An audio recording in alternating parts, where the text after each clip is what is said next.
Okay, so we're going to get started because today's lecture has some technical complexities associated with it, and so there's always a risk that something's going to go wrong. I want to welcome you to the second of the lectures on diversity and social justice issues in the first year curriculum. For those of you who expected this to be the third, I just note that Professor Cohen's lecture, which was canceled last week because of the snow, has been rescheduled. I think the posters will have the date on it as soon as they go out. I'm just going to introduce Professor Moyne, who's joined our faculty for the past several years, and he's going to introduce our guest participant in the process. All right, well, hi, thanks to Mark to begin with. I've followed this series fall and spring and downloaded a few of them as podcasts, and it's been terrific up to now. Now, for your sake and mine, I have a guest, Justin Hansford, and I'll introduce him when it's his turn. He's with us. Can't see him. You will later. So a couple of years ago, I was struck, as I'm sure you all were, by events in this country. I'm from St. Louis. Until my birthday 2 days ago, I could still say I'd lived half my life there. And so the news coming out of Ferguson struck me. And of course, what was happening just in the room over here also made an impression. And so to the new 1L class I was trying to devise, I added a day on Black Lives Matter. We spend the whole 2 hours first looking at the history of the ways in which Black Americans have tried to turn to international law and what I teach, human rights law, to advance their cause. And then looking at the present, thinking about what the use of this body of law is to this movement. Now, Justin, as you'll hear, is part of the movement. He's a law professor, but unlike me, an activist and advocate.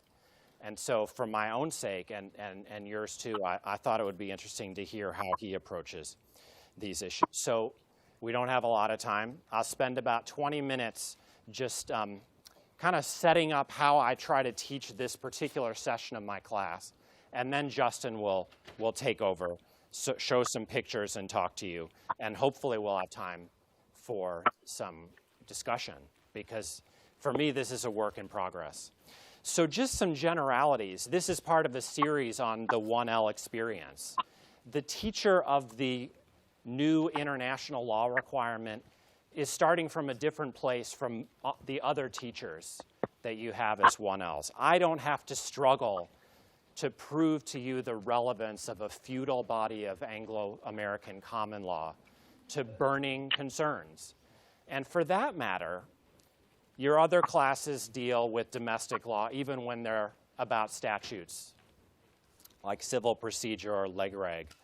And as I understand it, I wasn't here, the whole reason to controversially require you to have a comparative or international law class is in the name of a kind of diversity. We're all parochial, no matter where we're from, and whatever legal tradition we're inducted into, we need to learn what things are like elsewhere. And that's really the principal purpose, as I understand it, of the international law requirement. And a big way that matters, just to get down to today's topic, is when it comes to discrimination law. So a lot of international law, and especially human rights law, deals with discrimination of various kinds. And before we talk about Black Lives Matter, it's just worth noting the deparochializing effect of the exposure that you can get to international law, both learning about a form of law that doesn't require intent to enforce anti-discrimination norms, that doesn't have a state action doctrine, and therefore struggles, may not succeed, but struggles not just to regulate the relation between states and citizens, but also to get the state involved in discrimination amongst so-called private actors. And so the international law class starts from a different place. And my particular version of that, human rights, really does. Because, of course, in this kind of class, we take up diversity, I think, in most of its known forms. The class, this kind of class, is by its very nature about norms that have been developed, hopefully, to improve the condition of various kinds of stigmatized groups, whether it's on the basis of race, gender, indigeneity, disability, also things like religion. I probably shouldn't get away before closing these preliminaries on diversity without mentioning intellectual diversity, which is a concern of some conservatives. And for sure in an international law class that you're taught here, you're exposed to a lot of conservative pushback, both from Supreme Court justices and from professors, including at this institution, about whether this law is law and what ways it should affect American politics. So I'm going to give my own version of this by now focusing on Black Lives Matter. The question I want you to think about, and that I ask the students to think about, is whether Black Lives Matter ought to internationalize. Now, as we'll see, Justin has already done so. But what I want to suggest is this is in some ways a moral matter. We can say that what's at stake in the situation of Black Americans is human rights, their moral rights that they get in virtue of being human. But the question I want to raise is more specific. It's about law and the actual human rights law we have today, warts and all, and whether as a strategic matter it's going to help. It's going to be the right place to go for Black Lives Matter. In other words, is what Justin's doing what he ought to be doing? Well, I think the default answer is going to be yes. If you have any possible tool, you should try it. It might work, even if it failed all the other times. But I don't think that's a good answer. At least we need a more sophisticated approach to the problem because, of course, there are opportunity costs. To the extent Justin's doing one thing, he's not doing another. And there could be some risks. Any strategy of advocacy has its risks. So that's the general question I want to pose in the next 10 minutes and just tell you how I get there. For those who are actually in the class, bad memory time, but I just need to tell you that by the time we get to this particular class on Black Lives Matter, we've learned what international law is. And we've learned in particular that there are treaties in international law that states sign and ratify. And these treaties bind them, in the case of human rights treaties, to respect, protect, and fulfill human rights. Now, at a minimum, when a state ratifies a treaty, it signs up for monitoring in Geneva on a regular basis of its compliance. That's important, as we'll see. It can also ratify a kind of second treaty called an optional protocol in which it signs up for something like court-like adjudication of complaints. Now, the key fact for us today is that the United States has signed and ratified very few human rights treaties and never signs and ratifies those optional protocols. So what international law is for Americans is going to be quite different. You can go to Geneva, but for the monitoring it's going to provide, not for anything like a court-like adjudication. Now, I don't want to get into what treaties are at issue. There's a very important race treaty. I think Justin probably will mention both a regional treaty for the Inter-American system as well as the Global Convention Against Torture, but I'll let him get there. I'm not going to talk about the legal details of any of these treaties. What I want to talk about is the politics of these treaties, what hope they give a movement like Black Lives Matter, and whether there are any costs to internationalizing, and above all, where we've been in this story so far. So also in the class, by the time we get to this topic, we've looked at the work of empirical political scientists, and above all, an old Harvard colleague now in the law school at University of Pennsylvania, Beth Simmons. She says, look, Geneva is hopeless. What is international law? But it's states colluding with one another to hide one another's sins.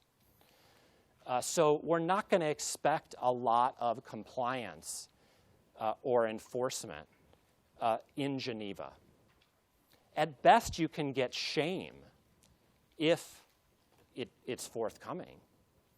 Now, it's important to note, I think her finding in this regard was premature, because when it comes to the human rights treaties, it's not states that are policing one another, as happens in the Human Rights Council, but instead it's independent experts that states nominate and are chosen to monitor these treaties. And so there might be some reason to hope that international enforcement will matter.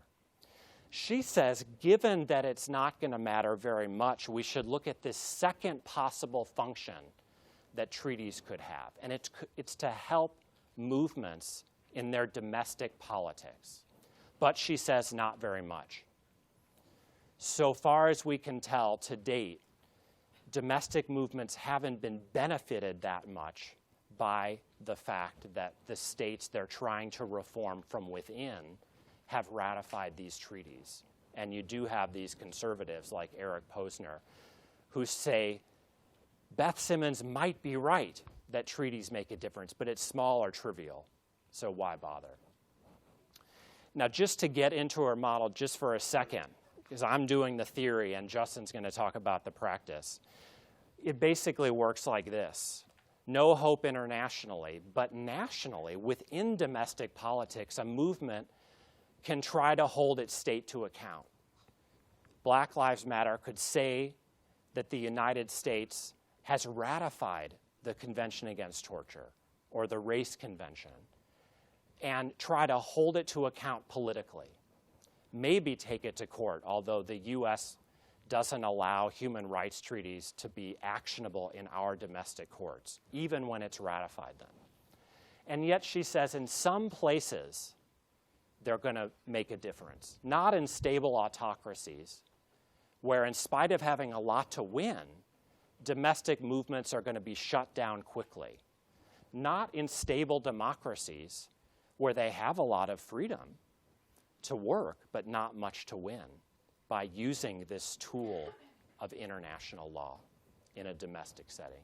Instead, she says we should look for the best results in these mid-range. Now, one big question is, where's the United States in this picture? I think a few years ago, many might have said stable democracy optimistically. But in the face of Black Lives Matter, even before Donald Trump, I think we would say no more. So this allows us to be a bit more precise about the questions I asked at the front. We have to ask, should we place a lot of hope in going to Geneva? What do we expect to gain by doing so? Shame, for sure. Stigma, but for whom? Who learns about what happens in Geneva? What difference does it make? How does it affect the overall ecology of a movement's success? There could be backlash. There was no adjudication or court-like forum when it was time to isolate and stigmatize South African apartheid. But there was a lot of shame generated through these mechanisms. And yet in the short term, the response of a country or regime could be to hunker down or even worsen practices.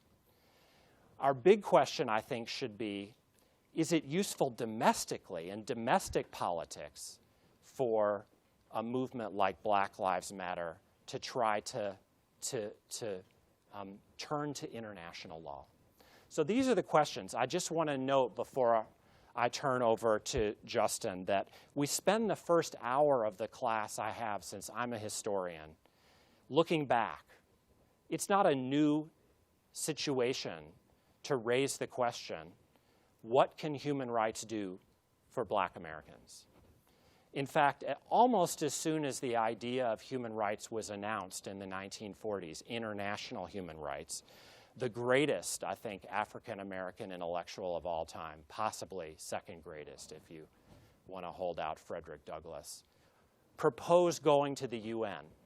Before there was even a Universal Declaration of Human Rights, W.E.B. Du Bois, who was briefly working for the NAACP, got a team together and wrote a petition. He went to the chair of the then Human Rights Commission. This was not a treaty body. There were no treaties yet. That person was named Eleanor Roosevelt. She was writing the Universal Declaration of Human Rights at the time, but she told Du Bois that his project would make trouble, and she threw his petition away. It saw the light of day, but there was no international enforcement. And in fact, from this time, for several decades, the UN didn't take petitions from anywhere in the world very seriously. Now, Du Bois had, let's say, a bigger agenda. He had never spoken of human rights before and hadn't after. He was a communist. His main goal in internationalizing the Black struggle was to say it's not a local struggle anyway. There's a global color line that's been established. And one reason to care about the UN is it could allow us to see this global color line for what it is and respond transnationally too, to create a unified subject of advocacy across political lines. Now, as we know, his vision was not realized.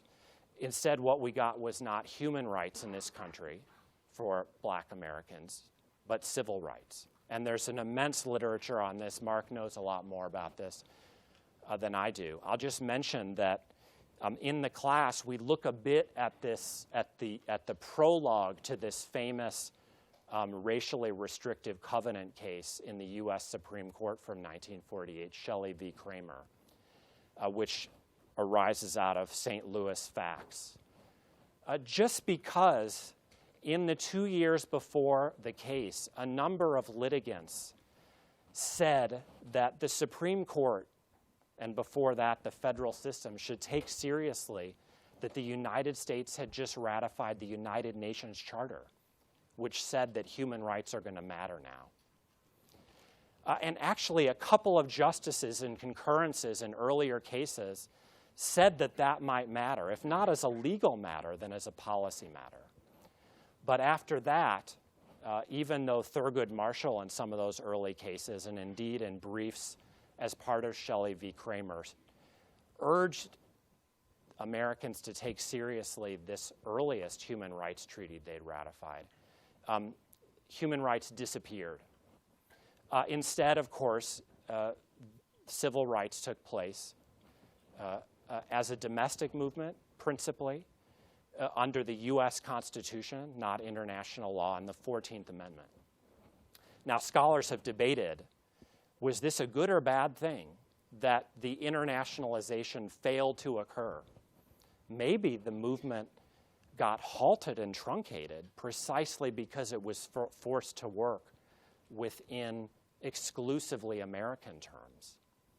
Now, later on, 20 years later, Malcolm X proposed once again, in the face of the limitations of the civil rights movement as he saw it, to appeal to human rights. And this is a fascinating story as I see it. Neither of these men, Du Bois, Malcolm X, were lawyers, but they wanted to use this idea to internationalize their version of Black Lives Matter. For Malcolm X, this happened in the last 6 months, year of his life. You know, he left the Nation of Islam. He went to Africa. He met leaders of the new states, states that hadn't existed in Du Bois's time.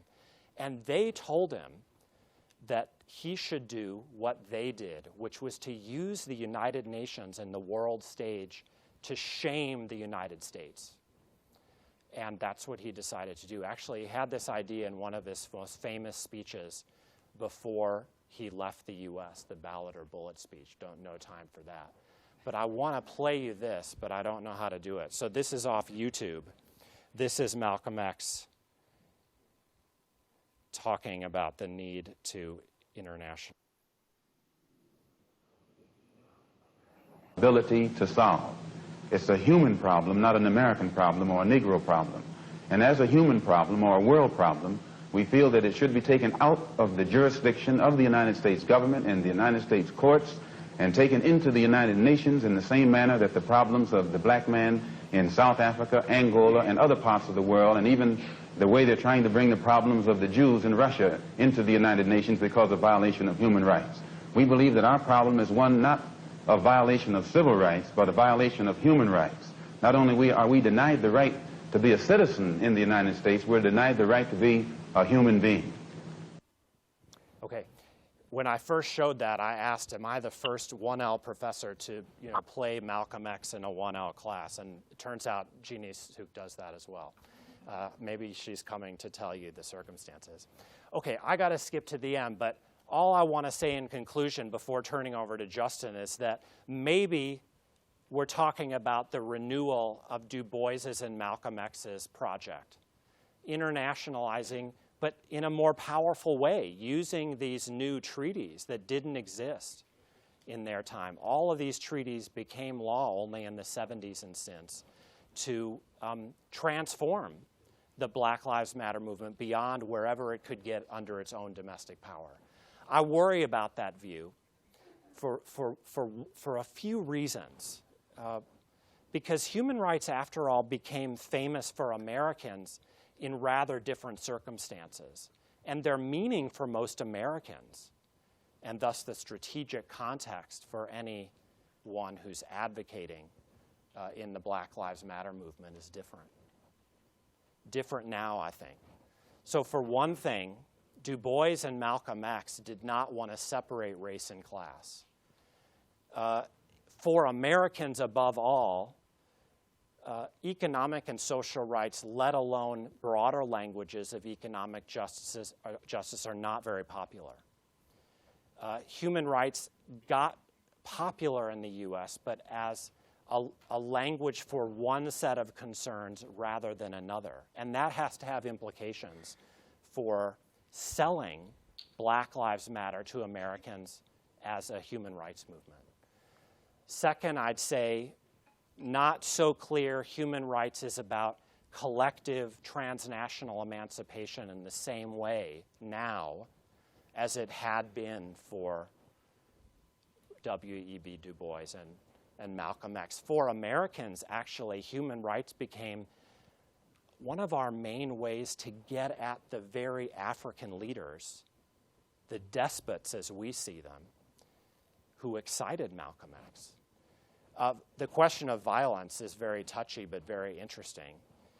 Neither Du Bois nor Malcolm X renounced violence, but human rights movements for us are almost definitionally nonviolent. They're legal. They had legal qualities for those predecessors. But with these new fora for monitoring, I think they've become much more legalized. And that's either good or bad, depending on your prediction of what these things can do. Okay, so I'm going to stop. Let me introduce Justin.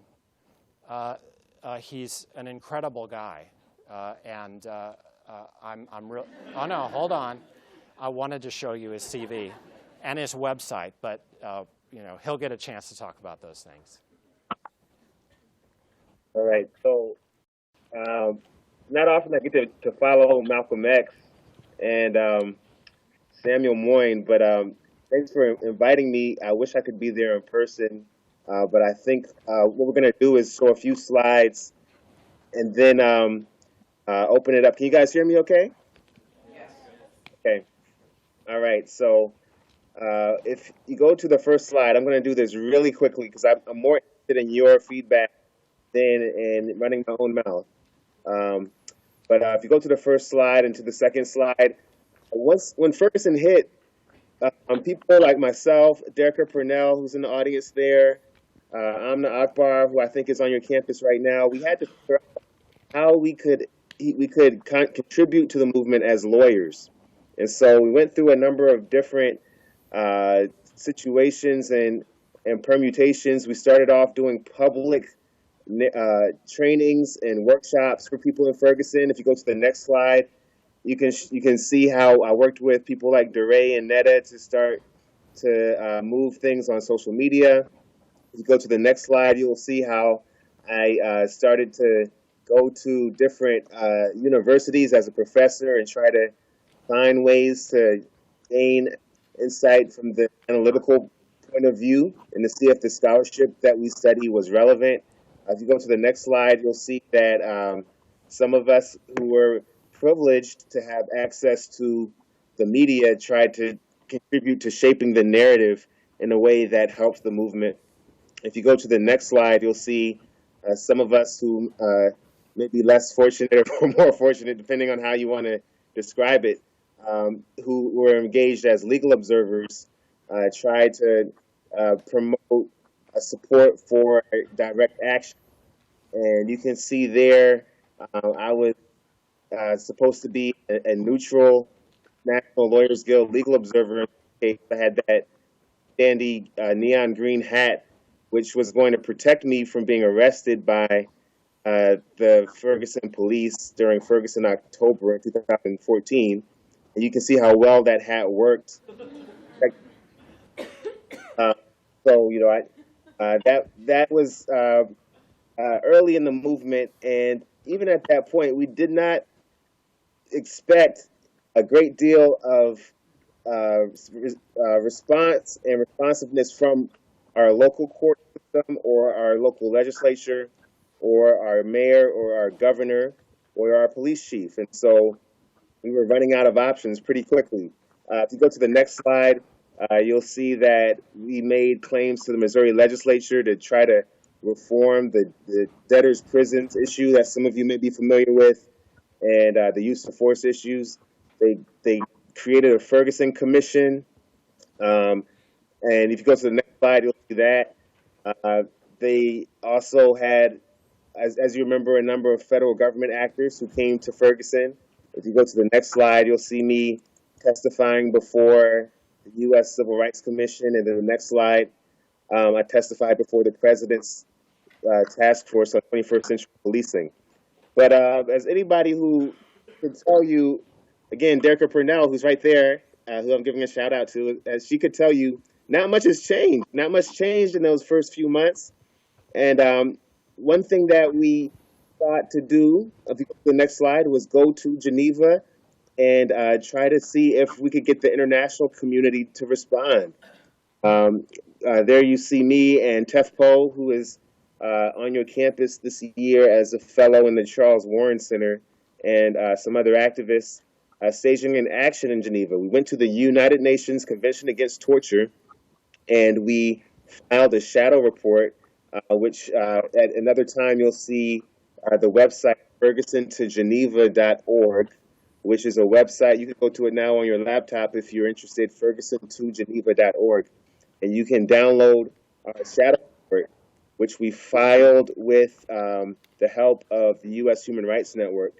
And we were able to submit it in time to allow Mike Brown's parents and Ferguson protesters to testify during the treaty body's, the Convention Against Torture is a treaty.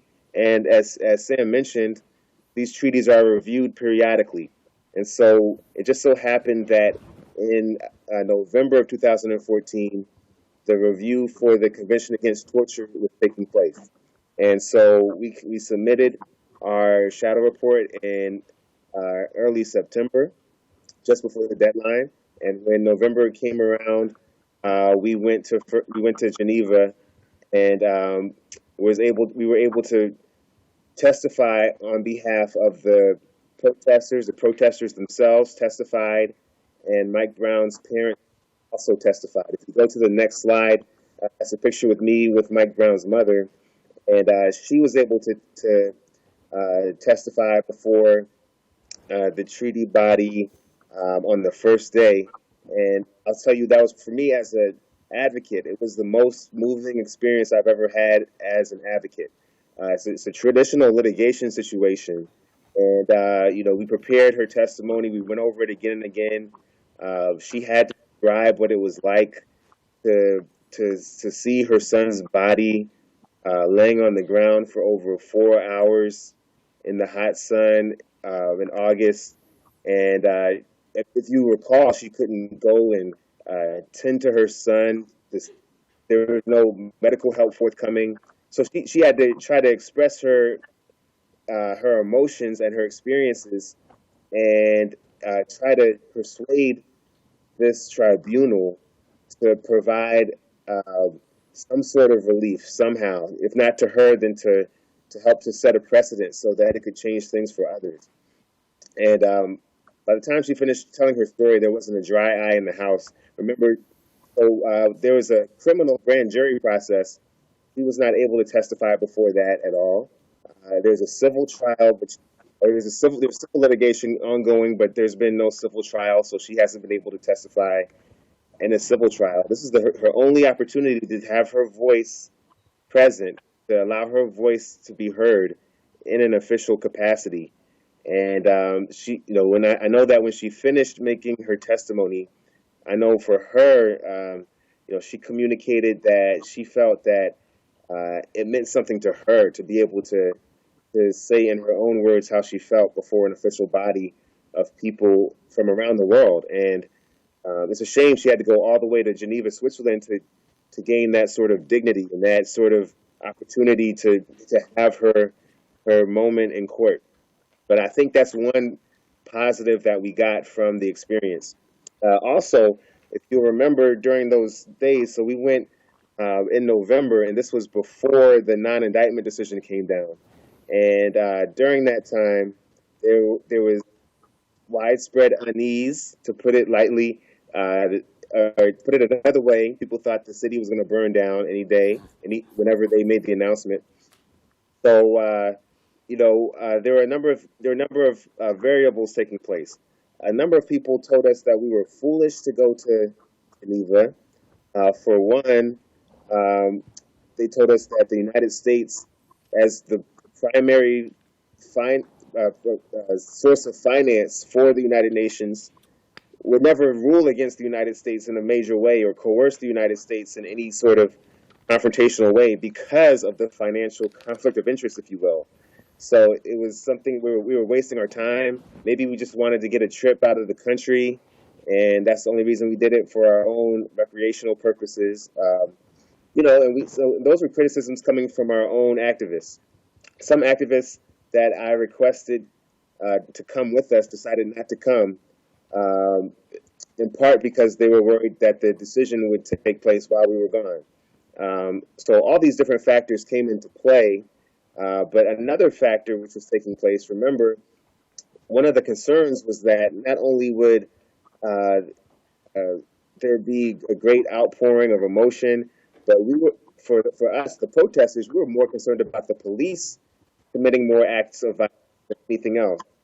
And as we went to Geneva, the thing that was in the back of my mind and the mind of others was that if we could get the United Nations to make a strong statement about the use of force against protesters, maybe this would persuade Governor Nixon or the Ferguson police chief to back off or to change the harsh method of response that they engaged in August. And, where they had the tanks and the tear gas and the rubber bullets.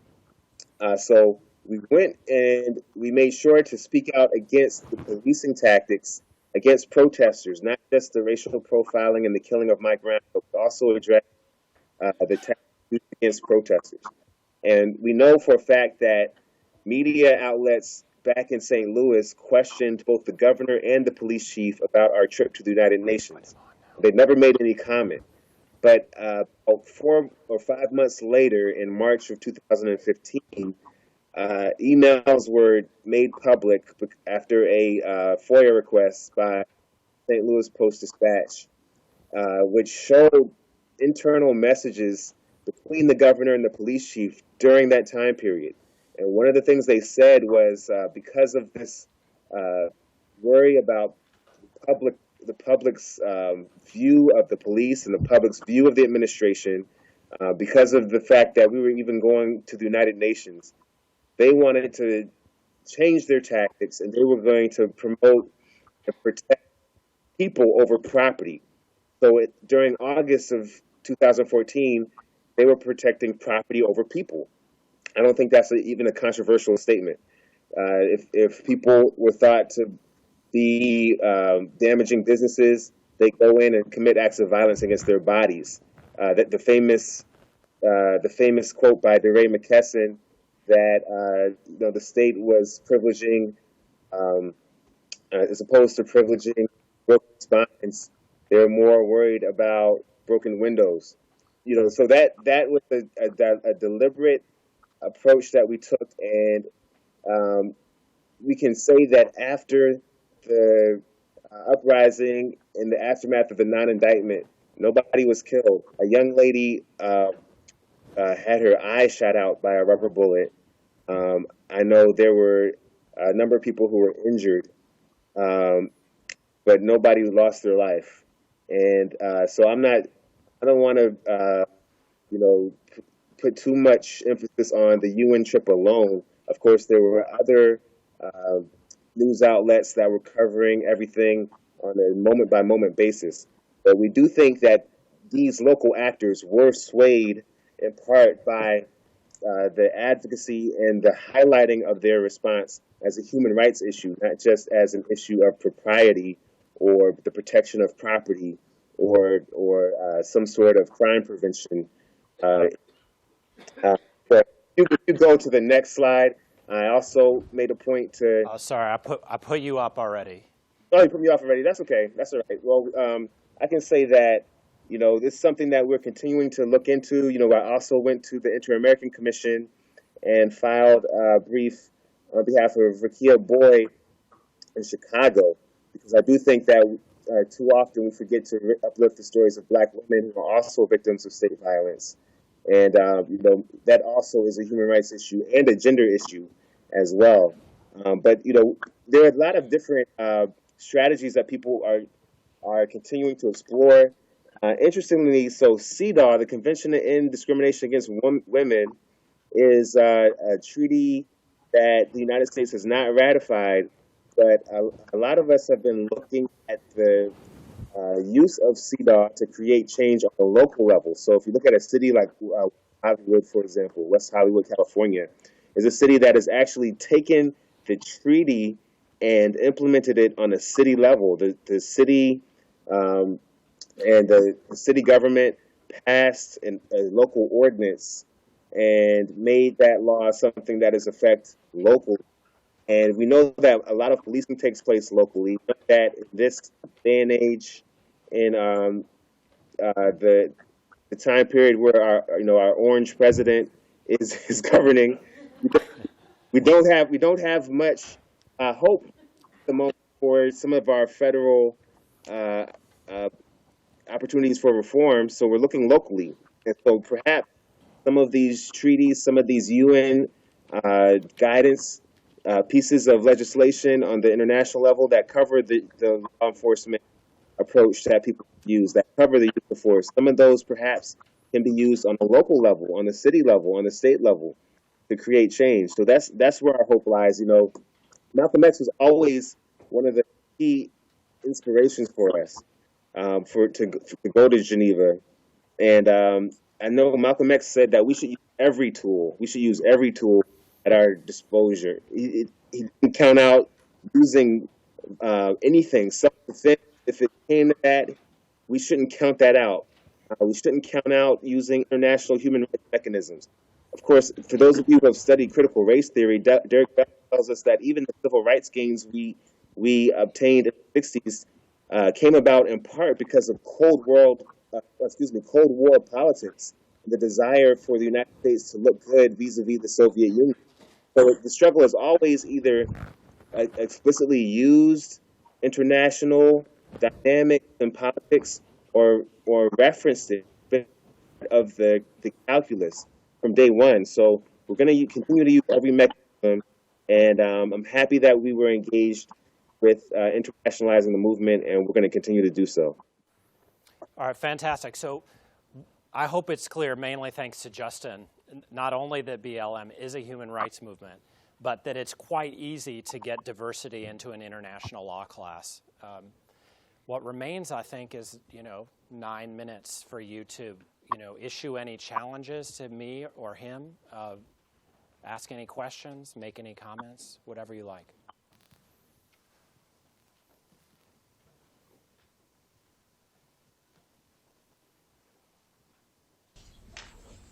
If there are no questions, I'll keep talking.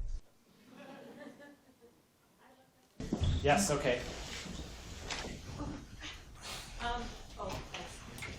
Thank you very much. I thought it was very useful and I enjoyed it very much. I'm not sure how related my question is, but it's related to the differences I see in the Black Lives Matter movement. One is focusing on human rights, or using human rights principles, and another is the incorporation of, I guess, Black feminist theory, and in particular this intersectional framework.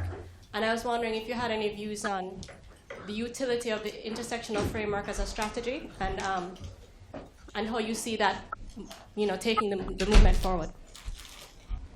I can say something quickly about that. So many people in the movement reject the human rights framework explicitly. Many people in the movement will say that it's not radical enough.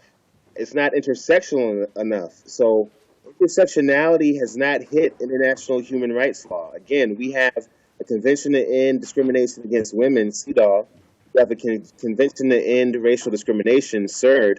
We don't have anything that addresses particularly the issues raised by intersectionality or Black women, who oftentimes in the discourse around women's rights get marginalized, and women get put first, and then the discourse around racial justice, they get marginalized, and Black men get put first. So white women get put first for CEDAW, and Black men get put first for CERD. And so international human rights treaty bodies and international law has not, by any measure, adopted intersectionality.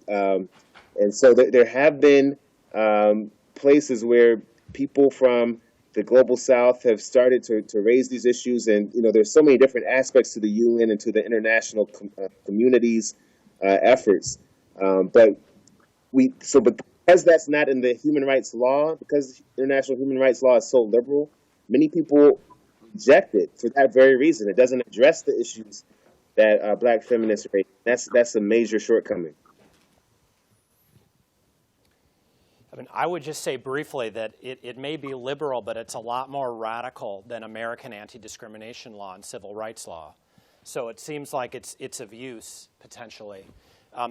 This is a raging local debate. In the current issue of this local magazine, we have Boston Review. A mutual friend of ours named Walter Johnson, who's a Harvard historian, says we need to reinvent human rights so that they're up to the challenge, because we need them, just they're not in the right order.